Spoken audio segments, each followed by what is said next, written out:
Welcome to our channel. Does the Bible support the death penalty according to the Bible? This is a serious question with deep moral and spiritual meaning. The Bible speaks about justice, mercy, and the value of human life, and it addresses the issue of the death penalty in both the Old and New Testaments. In the Old Testament, the death penalty was clearly part of the law given to Israel. Genesis 9:1 says, "Whoever sheds human blood, by humans shall their blood be shed, for in the image of God as God made mankind." This shows that God placed a high value on human life and required justice for murder. Exodus 21:12 says, "Anyone who strikes a person with a fatal blow is to be put to death." God gave Israel laws that included capital punishment for certain sins and crimes, including murder, idolatry, and other serious offenses.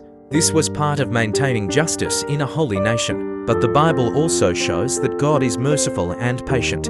In Ezekiel 18:23, God says, "Do I take any pleasure in the death of the wicked, declares the Sovereign Lord, rather am I not pleased when they turn from their ways and live." This shows God's heart is not eager to punish, but desires repentance and life. In the New Testament, the focus shifts more toward forgiveness and redemption.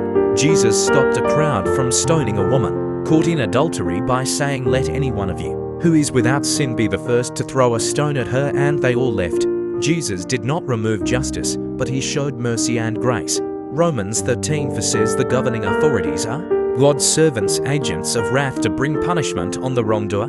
This means that governments do have the authority to enforce justice, including capital punishment when done fairly and wisely. However, Jesus also taught in Matthew 5 that believers should love their enemies and seek peace.